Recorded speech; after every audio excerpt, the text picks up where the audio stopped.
کریں گے. تو آئیے بڑھتے ہیں مفتی صاحب کی طرف. اچھا مفتی صاحب، برائیوں سے اور بے حیائیوں سے بچنے کی گفتگو چل رہی ہے اور بڑی پیاری آپ نے گفتگو فرمائی ہے. پوچھنا یہ تھا کہ والدین تو نہیں چاہتے کہ ان کی اولاد برائیوں کی طرف جائے، بے حیائیوں کی طرف جائے. اور مفتی صاحب ایسا بھی دیکھا گیا ہے کہ اکثر گھرانوں میں جہاں اچھی تربیت کا نظام ہے، یہ دیکھا جا رہا ہے کہ ان گھروں کے بچے بھی اچانک سے برائیوں کی طرف چلے جاتے ہیں، بے حیائی کی طرف چلے جاتے ہیں. اس کی کیا وجوہات ہو؟ صحبت کا اثر. اچھا.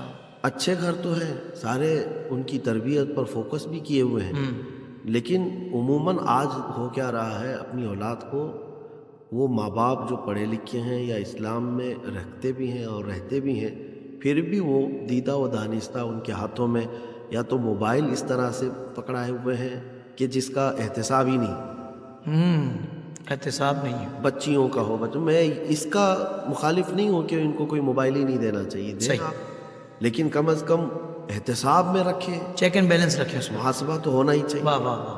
کیونکہ کسی بچے کے ہاتھ میں ماچس دے دینا اور پھر یہ سوچنا کہ اب وہ آگ نہیں لگائے گا، وہ تو شروعات ہے اس کے دور کا، وہ ٹرائی کرے گا، اس کو پتہ نہیں ہے کہ آگ لگتی کیسی ہے، وہ دیکھنا چاہے گا. تو یہاں سے جا کر کے اس کو ہم نے ماچس جب پکڑا دی ہے تو پھر وہ بڑے بڑے حادثے بھی کر سکتا ہے. تو اس کو اس کے طریقے بھی سکھانے ہوں گے. صحیح. ظاہر سی بات ہے، جب موبائل میں آپ اپنے بچے کو دے رہے ہیں، ایڈس اس میں آ رہے ہیں، بہت ساری چیزیں ہو رہی ہیں، اسی وقت آپ اس کو تنبیہ کرتے چلے جائیں کہ یہ بالکل بے حیائی ہے بیٹا، یہ بہت خطرناک چیز ہے، اس سے اللہ ناراض ہے. تو اس کے دل میں آپ نے وہیں شروعات میں ہی یہ ساری چیزیں ڈال دیں، تو پھر بعد کو کل کو وہ جب تنہائی میں ہوگا، تمہارے وہ الفاظ اس کے ذہن میں گونجتے رہیں گے. واہ واہ واہ. خود بخود وہ بندہ جو ہے اپنے آپ سے بچنے کی کوشش کرے گا. مفتی صاحب متبادل بھی نہیں دیتے والدین نا، جیسے برے دوستوں سے روکا. اب بھائی برے دوستوں سے روکا ہے تو اچھے دوستوں کے لیے کوئی راستہ تو دکھاؤ، یا پھر خود کچھ عرصہ دوست بن کر رہو. بالکل. متبادل جو نہیں دیتے نا حضرت، یہ دیکھا ہے کہ اس کی وجہ سے بھی بچے اس صحبت سے دور نہیں ہو پاتے. ظاہر سی بات ہے کہ کسی کے ہاتھ میں پانی کا گلاس، گندے پانی کا گلاس ہو، اور ہم اس کو کہیں کہ مت پیو مت پیو، تھوڑی دیر کے لیے تو وہ رک سکتا ہے، لیکن پھر ہمارے ہٹ جانے کے بعد وہ اٹھا کے پی لے گا. روکنے کا نظام یہ ہے کہ میں اچھے پانی کا گلاس اس کو دوں اور برے گلاس کو لے لوں. واہ واہ واہ. کہ بیٹا یہ پیو وہ مت پیو. اللہ اکبر. جو متبادل کی آپ بات کر رہے ہیں، ہر کام میں یہ ضروری ہے، صرف اولاد ہی کی بات نہیں کر رہا ہوں. جب آپ معاشرے سے اور کئی محلوں میں رچی بسی ہوئی رسومات ہیں، خرافات ہیں، جب آپ اس کو مٹا رہے ہیں تو اس کی جگہ ان کو کسی اور کام میں بیزی کرو. صحیح صحیح. اب ظاہر سی بات ہے، کسی جگہ بھنگڑا ہے، ناچ گانے ہو رہے ہیں شادیوں کی راتوں کو، تو آپ ان کو روک دیں گے سختی سے، لیکن رات تو وہ تنہائی میں بیٹھ کر کے گپ چپ تو نہیں گزاریں گے. آپ ان سے کہیں یہ بھنگڑا، وہ یہ ناچ گانے یہ سب کرنے سے بہتر ہے چلو ہم نعت کی محفل رکھتے ہیں. واہ واہ واہ. مصروف تو ہو گیا بندہ. سبحان اللہ. یہ متبادل ہے. واہ واہ. تو برائیوں سے روکنے کا ایک نظام یہ ہے کہ اچھائیاں اس کو دی جائیں. انسان جو ہے وہ خالی نہیں رہ سکتا، اس کو بیزی رکھنا ہوگا. بالکل صحیح. اب کچھ ماں باپ یہ کہتے ہیں کہ آپ تو بارہا اس چیز کی تنبیہ کرتے ہیں کہ بچوں کو یہ موبائل سے، انٹرنیٹ سے اور اس کی خرافات سے بچاؤ. اب وہ ایڈکٹ ہو چکے ہیں، ان کو روکنا بہت ہی مشکل ترین وقت آ گیا ہمارے لیے. کچھ ماں باپ تو اس چیز کے شکار ہیں. ان کے لیے یہ ہے کہ اس کا متبادل آپ ڈھونڈیں. کیا پہلے کے زمانے میں بچے نہیں تھے؟ کیا ان کے کھیل کود نہیں تھے؟ تو ان کو فزیکل ایکٹیویٹیز کی طرف بھی تو لے آئیں. واہ واہ. ہوتا یہ ہے کہ آپ اپنی تن آسانی کے لیے ان کو دے کر کے بیٹھے ہو، آپ خود بھی تو کھیلو بچوں کے ساتھ. صحیح. حضور پاک صلی اللہ تعالیٰ علیہ وسلم کبھی دوڑ خود لگاتے تھے، اور مدینہ طیبہ میں وہ جگہ بھی ہے جہاں حضرت ابوبکر صدیق رضی اللہ تعالیٰ عنہ جو نوجوان بچے تھے ان کی کشتیاں لگاتے، ان کی دوڑ لگاتے تھے. اچھا. تو یہ سب چیزوں میں تو ان کو مصروف رکھا گیا تھا. واہ واہ واہ. تو اپنے بچوں کو جب آپ ان تمام فزیکل ایکٹیویٹیز میں مصروف رکھیں گے تو یہ چیز خود بخود چھوٹ جائے گی، ان کے پاس اتنا وقت ہی نہیں رہے گا. بالکل صحیح. اچھا ایک چیز دیکھیں آپ، پہلے جو ہے گھروں کے اندر ٹیلی ویژن ہوتے، ٹی ویاں ہوتی، اور لوگ ٹی وی دیکھتے تھے اور اس کے ٹائم ٹیبل بھی تھے. آج بھی ہوں گے، لیکن اب جو رپورٹ ہمارے پاس آتی ہے ٹی وی اتنی نہیں دیکھی جا رہی. جی. وجہ کیا ہے؟ موبائل کھا گیا ان تمام چیزوں. ایسا ہی. تو موبائل نے وہ جگہ لے لی ہے. تو کہنا یہ چاہتے ہیں کہ وہ ٹی وی سے پہلے روکنے کے لیے بڑے بڑی چیزیں کی گئی ہیں، لیکن یہ موبائل نے آٹومیٹکلی اس کو رفع دفع کر دیا، ختم ہی کر دیا. بہت ساری چیزوں کو ویسے موبائل کھا گیا ہے، لیکن ٹی وی بھی تو ختم ہو گئی لوگوں کے ہاں. اب کسی کے پاس اتنا وقت نہیں ہے کہ وہ جا کر کے وہ شو دیکھتے بیٹھا ہے، یا اس کے لیے الگ سے ایک نظام بنایا ہوا ہو. وہ ہر چیز اس کے موبائل میں آ گئی ہے، تو اس سے وہ پیچھا چھوڑا چکا ہے. اور یہ بھی نہیں ہے کہ ایک ہی کمرے میں جا کر کے بیٹھنا ہے یا فلاں جگہ، یہ اپنے ہاتھ میں لے کے جہاں چاہے وہاں جا کر کے. وہ کل خلاصہ یہ ہے کہ کسی بھی متبادل کے آ جانے کے بعد پہلی والی چیز خود بخود چلی جاتی ہے. ایسا ہی. اب اسی طرح سے جن برائیوں کے ہمارے بچے ایڈکٹ ہیں، ہم کو اتنا سوچنا چاہیے کہ متبادل ایسا مل جائے کہ وہ خود بخود نیچے والی چیز نکل جائے. اللہ. تو اس سلسلے میں بہت ساری چیزیں ہیں جو کرنا چاہے تو کی جا سکتی ہیں.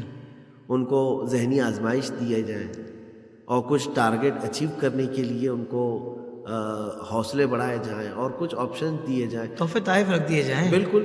یہ تمام چیزیں کرتے کرتے بچے جو ہے نا اتنا مصروف ہو چکے ہوں گے کہ رات کو جا کر کے ان کو اندازہ ہوگا کہ بھائی میں تو دن بھر تو اٹھایا ہی نہیں، آج دیکھا ہی نہیں کہ کیا کیا چیزیں تھیں. واہ واہ واہ. تو مصروفیت جو ہے بندے کو دوسری برائیوں سے روک سکتی ہے. واہ واہ واہ واہ، سبحان اللہ. اچھا مفتی صاحب، ذہن میں یہ بات بھی آتی ہے کہ آپ نے صحبت کی بات کی تھی. میں نے دیکھا ہے حضرت کہ بعض اوقات یہاں بندہ تھا اپنے ملک میں تو بہت بگڑا ہوا تھا، اور حالانکہ قرب و جوار میں اچھی مساجد، اچھے ادارے تھے، لیکن اس کے باوجود اس کو صحبت اچھی نہیں ملی ہوئی تھی، اپنے ہی ملک میں بگڑا ہوا تھا. جیسے ہی اس صحبت کو چھوڑ کے وہ دوسرے ملک میں گیا کاروبار کے حوالے سے، جاب کے لحاظ سے، وہاں اس کو اچھے لوگ مل گئے، اور وہاں وہ جا کر نیک ہو گیا بھائی، نمازی پرہیزگار بن گیا. حضرت ایسا بھی ہوتا ہے، اور بعض ایسا ہوتا ہے کہ اپنے ملک میں جو ہے نا وہ الٹا بھی ہو جاتا ہے کہ یہاں مطلب جو ہے نا وہ صحیح تھا اور وہاں جا کر بگڑ گیا. تو حضرت یہ صحبت اتنا زیادہ اثر رکھتی ہے؟ دیکھیں، صحبت کا جو میں نے کہا وہ تو اثر اپنے آپ میں رکھتی ہی ہے. صحیح. لیکن ساتھ میں ایک اور لاحقہ ہماری جانب سے، کہ صحبت جس قدر اثر کرتی ہے اس کے ساتھ ساتھ اس کے اندر ایک اور چیز بھی ضروری ہے. دیکھیں، میں ان دونوں سے ہٹ کر کے ایک چیز کہنا چاہتا ہوں. جیسے آپ نے کہا ہے کہ سب کچھ اس کے پاس نظام، سب کچھ ماحول سب اچھا ہے، لیکن پھر بھی بگڑا ہوا ہے. صحبت تو اچھی ہی ہے، پھر بھی بگڑا ہوا ہے. کیوں؟ یہاں صحبت کیوں نہیں اثر کر رہی ہے؟ یہاں پر مسئلہ یہ ہے کہ اللہ تبارک و تعالیٰ کی عنایت خاص یہ بھی ضروری ہے، صرف صحبت ہی نہیں ہے. اور بندے کو اپنی جانب سے رب تبارک و تعالیٰ کا خوف رکھنا ضروری ہے. صحیح. یہ جب چیزیں ہوں، یعنی آپ خشیت الہی لے کر کے چل رہے ہیں اور رب کی عنایتیں بھی ہوں، تو صحبت جو ہے نا اس میں رنگ پیدا کرتی ہے. واہ واہ واہ. بندے کے اندر رنگ پیدا کرتی ہے. لیکن بیسیکلی ہر جو بچنا چاہے اس کے لیے ایک ہی چیز ہے بچنے کے لیے. اب جیسے اس سوال کو یوں بھی کیا جا سکتا ہے کہ اچھی جگہوں پر کبھی آدمی بگڑ جاتا ہے اور بری جگہوں پر کبھی آدمی سدھر جاتا ہے. صحیح. یہی مسئلہ ہے نا آپ جو بتا رہے ہیں. جی. تو یہاں پر مسئلہ یہ ہے کہ جو اچھی جگہ پر بگڑ گیا تو وہ اپنے اندر سے بگڑا ہوا تھا، بگڑا ہی ہے. اور کوئی بچہ، کوئی ایسا ہے کہ بری جگہ پر جا کر کے اچھا ہو گیا ہے، سدھر بھی گیا ہے. تو یہاں پر مسئلہ یہ ہے کہ وہ اپنے باطن سے اللہ تبارک و تعالیٰ کی خشیت رکھا تھا، اس لیے اس کے اوپر ماحول نے اثر نہیں کیا اور رب کی عنایت ہو گئی اس پر. اس صحبت نے اس پر اثر نہیں دکھایا. صحیح. تو اب اس کا خلاصہ کیا نکلا؟ خلاصہ صرف یہ نکلا ہے کہ اللہ تبارک و تعالیٰ کی خشیت، اس کا خوف بندے کے اندر ہو تو یہ برائیوں سے روکنے کے لیے بہت ہی مؤثر آلہ ہے. بالکل صحیح ہے. جیسے کہ کسی سیشن میں نے آپ سے یہ بھی کہا تھا، 1000 CCTV کیمرے وہ نہیں کر سکیں گے کام جو خوف خدا اس کو بچا سکے. کتنے کیمرے لگا کر کے آپ نگرانی کریں گے بچوں کی؟ کہاں کہاں سے ان کی نگرانی کریں گے؟ پھر وہ موقع پائیں گے اور پھٹ جائیں گے کہیں نہ کہیں. بالکل صحیح. کہیں تو آزادی ملے گی اس کو، اور وہاں جا کر کے اپنے اندر کی چیزیں وہ لاوے کی طرح پڑ جاتی ہیں. بیسیکلی بچوں کے اندر خوف خدا ہو، خشیت الہی ہو، یہ برائیوں سے روکنے کے لیے بہت ہی بڑا نظام ہے. یعنی اسباب پر ہم ضرور نظر رکھیں، مگر بچوں کے اندر جو بنیادی ضرورت ہے یا بڑوں کے اندر کہ وہ خوف خدا ہے اور محبت مصطفیٰ ہے. بالکل. اگر یہ دونوں چیزیں ہوں گی تو دنیا میں کہیں بھی چلا جائے وہ اچھی اور بری صحبت کا فیصلہ کم سے کم خود کرنے کے قابل تو ہو. جس کو اچھی اور بری کا نہ پتہ ہو حضور وہ کیسے فیصلہ کرے گا؟ بالکل صحیح. یہ بات بھی تو ہے نا. اچھا مفتی صاحب ایک اور چیز دیکھی گئی ہے کہ بعض اوقات ایک بندہ ہے جو یعنی لوگوں نے برائیوں کے اپنے اپنے ایک معیارات بنائے ہوئے ہیں کہ بھائی یہ برا ہے پر یہ نہیں ہے, اتنا برے, ہاں یہ تو برا ہے, حالانکہ بھائی جو وہ کر رہا ہے وہ بھی برا تھا. مثال ایک شخص ہے کہ جو مطلب جماعت سے نماز نہیں پڑھ رہا, تو یہ اس کو برا نہیں سمجھ رہا, غلط نہیں سمجھ رہا, نماز چھوٹ جائے اس کو برا سمجھ رہا ہے. کتنے ایسے وہ کہتے ہیں جمعہ نہیں, جمعہ کبھی نہیں چھوڑا, باقی نمازوں کا پتہ نہیں ہے, یعنی جمعہ چھوڑنے کو وہ اتنا وہ ایسے سمجھتے ہیں. عید کی نماز کے لیے تو کہیں گے عید کیسی بات کر رہا ہے بھائی, عید ہوگی کیسے, عید کی نماز نہیں پڑھیں گے, اب باقی نمازوں کا پتہ ہی نہیں جو فرض ہے. جی تو یہ لوگوں کے اپنے اپنے جو معیارات بنے ہوئے ہیں غلط کو غلط سمجھنے کے اور مطلب اچھائی کو اچھا سمجھنے کے, اس کے بارے میں کیا قرآن کہتا ہے؟ دیکھیں یہاں پر میں آپ کے سامنے ایک بات رکھتا ہوں. جی معیارات کی آپ بات کر رہے ہیں, درجوں کی بات کر رہے ہیں, تو مسئلہ یہ ہے کہ بری چیز تو بری ہے صحیح, لیکن کون سی چھوٹی ہے کون سی بڑی ہے, یہی مسئلہ ہے نا کہ کچھ کو لگتا ہے کہ یہ چھوٹی ہے یہ کر لیں گے, جی اور کچھ کو لگتا ہے یہ بڑی ہے یہ نہیں کرنا چاہیے. یہی بات ہے مفتی بالکل. تو امام راضی رحمۃ اللہ علیہ یہ فرماتے ہیں گناہ صغیرہ اور گناہ کبیرہ کی تعریف میں, ہے نا, گناہ کی دو قسمیں, ایک صغیرہ ایک کبیرہ. تو ڈیفینیشن میں کیا ہے, کون سی چیزیں چھوٹی ہیں کون سی بڑی ہیں, کیسے پتہ چلے؟ تو کمال کی بات کرتے ہیں, بندہ جس کو چھوٹی سمجھ لے وہی کبیرہ ہے. اللہ اکبر. جس برائی کو اس نے چھوٹا سمجھ کر کے کیا وہی اس کے لیے گناہ کبیرہ ہے, او ہو, وہی برا ہے اور وہ بہت بڑا ہے. اور بسا اوقات کسی نیکی کو چھوٹا سمجھ کر کے کرتا ہے وہی نیکی اس کی بخشش کا ذریعہ ہے. تو کہنے کا مطلب یہ ہے کہ کسی برائی کو ہلکا مت جاننا, بڑا ہی سمجھو کہ یہ ہے برائی تو برائی ہے, بڑی ہے. صرف اپنے دل کو مطمئن کرنے کے لیے, اطمینان کے لیے لوگ یہ گڑھ لیتے ہیں کہ یہ چھوٹی ہے یہ بڑی ہے. ہاں تم یہ مت گڑھ لو ورنہ وہ چھوٹی سی چیز بھی تمہارے لیے وبال جان بن جائے گی. اللہ اکبر. اور مفتی صاحب ایک چیز مجھے یہ بھی لگتی ہے کہ بعض اوقات نا بندہ, جیسے مثال ہم جب اپنے مرشد کے آستانے میں جاتے ہیں تو وہاں جب اللہ والے سارے اطراف میں دیکھ رہے ہوتے ہیں, مرشد کی باتیں سن رہے ہوتے ہیں, تو وہ اس تقوی کی ہوتی ہیں, ہم بولتے ہیں یار ہم کہاں کھڑے ہیں. بالکل. لیکن ہم دیگر جب لوگوں کے ساتھ ہوتے تو ہمیں لگ رہا تھا کہ یار ہم پھر بھی ٹھیک ہیں, مگر جب بندہ اس ماحول میں جاتا ہے نا بندے کو پھر احساس ہوتا ہے. مجھے ایسا لگتا ہے مفتی صاحب کہ ایک آفس کے اندر ایک بندہ جاب کر رہا ہے, وہاں باقی لوگ نماز نہیں پڑھ رہے, وہ پڑھ رہے ہیں تو اس کو لگتا ہے کہ بھائی میں ایک بہترین مسلمان ہوں اس لیے کہ میں نماز تو پڑھ رہا ہوں, ایٹ لیسٹ میں نماز تو پڑھ رہا ہوں. تو حضرت اس کے لیے کیا کرنا پڑے گا کہ بندہ صرف ماحول کے حساب سے بہتر نہ ہو بلکہ قرآن و حدیث کے مطابق وہ بہتر کے حکم میں آ جائے؟ اس کے لیے جو ہے دو چیزیں آپ نے بہتر انداز میں پوچھا ہے. دو چیزیں کہ انسان ہمیشہ انسان کو اچھائیوں میں اور نیکیوں میں اپنے سے بڑوں کو ہی دیکھنا چاہیے. واہ واہ واہ. تاکہ اس کے اندر غرور نہ آئے کہ تیرے سے بڑے تقوی والے ہیں, ان کی طرف دیکھتا رہے. عام طور پر یہ کیا ہوتا ہے, یہ چھوٹوں کو دیکھ رہا ہے, جو نماز چھوڑ رہے ہیں ان کو دیکھ رہا ہے, جو بے حیائیاں کر رہے ہیں ان کو دیکھ رہا ہے. ان کو مت دیکھ ان تمام چیزوں میں, اپنے سے بڑوں کو جو پرہیزگار ہیں ان کو دیکھ. تجھے یہ لگے گا کہ میں ابھی کم ہوں, اور دوڑے گا تو اور دوڑے گا, منزلیں طے کرے گا. اور دنیاوی معاملات میں اپنے سے چھوٹوں کو دیکھو. اللہ, تمہارے پاس گاڑی ہے, تمہارے پاس گھر ہے, اس کو دیکھو جس کے پاس سائیکل ہی ہے. تو اپنے سے کم جو حیثیت والے ہیں ان کو دنیاوی اعتبار سے دیکھتے رہو تو یہ بیلنس برقرار رہے گا. ورنہ الٹا کرو گے تو غرور و تکبر میں مبتلا ہو جاؤ گے. اللہ. اور پھر دنیا میں اگر صرف بڑوں کو دیکھ رہے وہ کامیاب ہے, اس کے پاس گاڑی گھوڑا بنگلے سب ہیں, تو تم تو وہاں دوڑنے کے چکر میں جو ہے پاگل بن جاؤ گے, سب کچھ چھوٹ جائے گا. اللہ. اور نیکوکاروں کی اس بزرگی کو دیکھو گے, یہاں دوڑو تو فائدہ ہی فائدہ ہے. سبحان اللہ. بندہ کسی نہ کسی مقام پر جا کر ان کو چھو تو لے گا. سبحان اللہ. تو یہ جو آپ نے پوچھا ہے کہ اس میں جو ہے بندے کی نظر کہاں رہنا چاہیے, وہ ہم نے یہاں تک بتایا ہے. حضرت صحابہ کرام رضوان اللہ علیہم اجمعین وہ تو نیکیوں کے معاملے میں بڑے حریص ہوا کرتے تھے. مجھے سیدنا عمر فاروق رضی اللہ تعالیٰ عنہ کی بات یاد آ رہی ہے, مکمل آپ فرمائیں گے کہ جب وہ اس گھر میں گئے کہ جہاں سیدنا صدیق اکبر رضی اللہ تعالیٰ عنہ جھاڑو بھی لگاتے تھے, اور اس جو بوڑھیا جو تھیں ان کو کھانا بھی کھلاتے تھے. جب آپ نے پہلا نوالا دیا تو آپ نے کہا کہ تو کون ہے؟ جی. کہا میں تو عمر ہوں.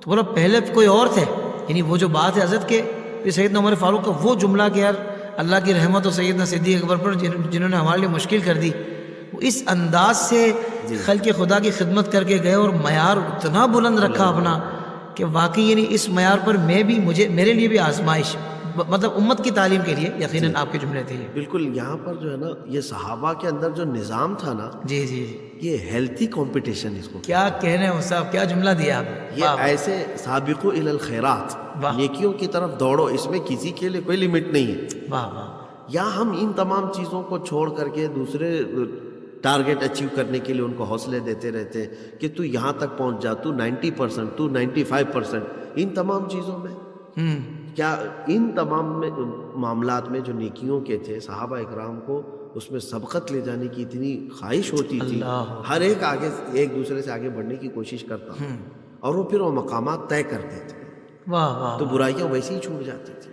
سبحان اللہ۔ سو جب یہ کمپٹیشن میں لگ جائیں گے نیکیوں کی طرف دوڑنے کے لیے، برائیاں بہت پیچھے جا چکی ہوں گی۔ حضرت بس آخری ایک بات کا جواب دے دیجیے کہ تھوڑی تو رعایت ملے گی نا کہ 25-30 سال کی عمر تک تھوڑا سا مستی کر لیں، تھوڑا انجوائے کر لیں زندگی کو، اس کے بعد پھر بات کی طرف آ جائیں گے حضرت، ایسے کوئی رعایت مل سکتی ہے کوئی اس میں؟ نوجوان جو بیچارے وہ ان کے سوچ اس طرح کی ہوتی ہے نا کہ یار یہ ٹائم تو جوانی کا ہے نا، اس میں تھوڑا تو کرنے دو نا یار۔ ٹھیک ہے، اس پر جو ہے نا میں آپ کو رعایت دیتا ہوں۔ اللہ اکبر۔ حضور محبوب الہی نظام الدین اولیاء رحمۃ اللہ علیہ کی طرف ایک قول منسوب ہے، اچھا، ان کے ایک مرید نے بھی پوچھا تھا کہ کبھی کبھار گناہ کرنے کی اجازت تو ہونی چاہیے؟ اللہ اکبر۔ تو آپ نے کہا بالکل ہونا، لیکن 2 شرطیں ہیں۔ اچھا، 2 شرطیں میں وہ آپ کے سامنے دہرا رہا ہوں، جو نوجوان یہ چاہتے ہیں وہ ہماری طرف سے یہ بات کو لے کر کے جائیں، کیا بات ہے، کبھی گناہ کرنے کی پیکج خواہش دے رہے ہو، ہیں کوئی برائی کرنے کی خواہش ہو۔ نمبر 1، پہلی شرط یہ ہے کہ اس جگہ جا کر کے گناہ کرو جہاں خدا کی حکومت نہیں ہے، اللہ تبارک و تعالیٰ کی بادشاہت جہاں نہیں ہے وہاں جا کر گناہ کوئی جگہ نہیں ہے۔ نہیں، تو مرید نے حضرت سے یہی کہا کہ حضور ایسی کون سی جگہ، ایک ذرہ بھی خارج نہیں ہے اس کی سلطنت سے؟ اللہ، کہا دوسری شرط بتائے۔ دوسری شرط آپ نے بتائی کہ اس وقت گناہ کرو جب تمہارا رب سو رہا ہو۔ اللہ اکبر۔ کہا یہ تو پاسبل ہی نہیں، میرا عقیدہ ہی نہیں ہے، ناممکن ہے۔ کہا پھر کس مجال سے تم نے یہ کہا، کس جرأت سے تم نے یہ سوال کیا کہ اجازت ہونی چاہیے؟ شرم تو کرو، اس کی سلطنت میں، اس کی حکومت کے تحت رہ کر، اس کی زمین پر، اور اس کے دیکھتے ہوئے، اس کی نظروں کے سامنے تم گناہ کی خواہش کر رہے ہو۔ تم اپنے باپ کے سامنے نہیں کرتے، اپنے خالق کے سامنے کیسے کرو گے؟ تم اپنی ماں کے سامنے شرم و حیا کے ساتھ رہتے ہو، اور جو تمہارا پالنہار حقیقی ہے اس کے سامنے، اس کی سلطنت میں رہ کر کے کیسے گناہ کرنا چاہتے ہو؟ تو سیدھی سی بات یہ ہے، نہ رب تعالیٰ کی سلطنت سے کوئی حصہ خالی ہے، اور نہ کوئی وقت اس اللہ تبارک و تعالیٰ کی طرف غفلت کا ہم کر سکتے ہیں۔ اللہ اکبر۔ لا تأخذہ سنۃ ولا نوم۔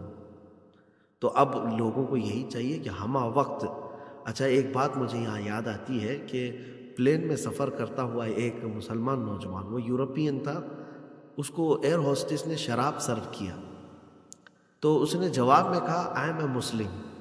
تو یہ جملہ کچھ لوگوں کو چبھتا ہے، تو ایئر ہوسٹس نے کہا آپ کو نہیں پینا ہے نہ پیو، لیکن جواب میں آپ یہ کیوں کہہ رہے ہو آئی ایم اے مسلم؟ تو اس نے کہا یہی بتانے کے لیے کہ اسلام اور شراب اپوزٹ چیزیں ہیں۔ کیا کہنے ہیں مفتی صاحب، واہ واہ، اپوزٹ ہے، میں نہیں استعمال کروں گا اس کو۔ کیا بات ہے، واہ واہ۔ تو کچھ آرگیومنٹ چل رہی تھی ان کے، تو اس دوران جو ہے نا وہ اس کو بار بار انسسٹ کر رہی تھی کہ اگر آپ پی لو تو کیا جاتا ہے، 6 گھنٹے کا سفر ہے، ریلیکس ہو جائیں گے، دوسرے بھی تو پیسنجر ہیں۔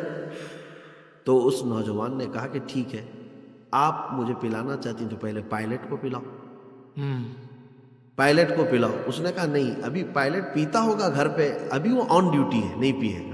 اللہ اکبر۔ تو اس نوجوان نے کہا یہی میں بتانا چاہتا ہوں کہ مسلمان پوری زندگی آن ڈیوٹی ہوتا ہے۔ کیا بات ہے بھائی، واہ واہ، خوبصورت۔ مصطفیٰ کریم صلی اللہ علیہ وسلم کا غلام ہر گھڑی غلام ہے، کیا بات ہے، یہ نہیں ہے کہ وہ صرف مسجدوں میں حضور کا غلام ہے، سبحان اللہ۔ وہ بازار میں بھی حضور کا غلام ہے، گھر میں بھی حضور کا غلام ہے، نسبت ہمیشہ جڑی ہوئی ہے، اللہ کا وہ بندہ ہے، رسول کا امتی ہے، یہ چیز اس سے کبھی ہٹے گی نہیں۔ واہ واہ واہ۔ تو جب یہ چیز کنٹینیو اس کے ساتھ ہے تو پھر کوئی وقت ایسا آتا نہیں ہے جب وہ ڈیوٹی سے فارغ ہو، ہاں اس کو چھٹی نہ ملی جس نے سبق یاد کیا۔ کیا بات ہے، سبحان اللہ۔ یہ اسلام کا سبق جسے یاد ہے اس کو کوئی چھٹی نہیں ہے، تو وہ یہ نہ سوچے کہ مجھے گناہوں کی آزادی مل جائے، چھٹی مل جائے.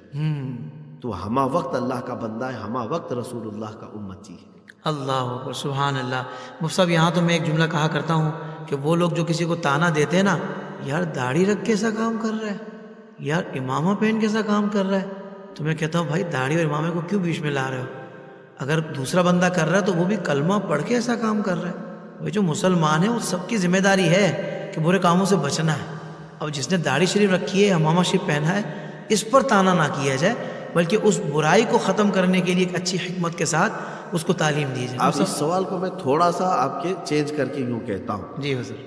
یہ کہتے ہیں کہ ارے یہ تو پڑھے لکھے لوگ کر رہے ہیں، ان سے بہتر تو ہم جاہل ہیں. یہ جملہ کہا جاتا ہے، یہ جملہ بھی کہا جاتا ہے، یہ جملہ کہا جاتا ہے. اور پھر میں آپ کو یہاں بتاؤں کہ جاہل جب کوئی گناہ کرے، ہم جیسے لوگ کر لیں تو کوئی حرج نہیں، لیکن آپ جیسے لوگوں کو تو نہیں کرنا چاہیے. الٹا کہتے ہو، جاہل جب گناہ کرے گا تو اس کو 2 سزائیں ہیں. اچھا. ایک گناہ کی سزا اور ایک تو جاہل کیوں رہا، تو نے علم حاصل کیوں نہیں کیا، ڈبل سزا ہے. ڈبل سزا ہے. اور جانکار تھا پھر بھی گناہ کیا ہے تو اس کو گناہ کی سزا ہوگی. علم تو حاصل کیا تھا، گناہ کی سزا ہے. اللہ. تو جاہل تو یہاں جو چوڑے ہو کر کے بیٹھے ان کو تو ڈبل سزا ہے. تو برائیوں میں جو ہے نا یہ معیار نہ رکھو کہ فلاں لوگ کریں گے تو ان کے لیے ڈبل ہے. وہ دنیاوی معاملات پر قیاس کرتے ہوئے یوں سمجھتے ہیں کہ یہ پڑھے لکھے لوگ ہیں، جانکار ہیں، پھر ایسا کر رہے ہیں. انسان سب برابر ہے، فطرت ہے انسان کی، برائیوں کی طرف مائل ہو جاتی ہے، لیکن وہ جانکار تھا، علم تھا اس کے پاس، اور پھر وہ اس طرف چلا گیا ہے تو اس کو گناہ کرنے کی سزا ہو. اللہ. لیکن جاہل کو 2 سزائیں. اللہ اکبر. دیکھا ناظرین کرام، یہ علم ہے جو بندے کو بہت کچھ سکھا دیتا ہے. بہت سارے جو مسکنسیپشنز ہیں وہ کلیئر ہو جاتے ہیں اور پتہ لگتا ہے ہم کیا سوچ رہے تھے اور دین کیا کہتا ہے. تو اسی طرح دین سے جڑے رہیں گے تو انشاءاللہ بہت کچھ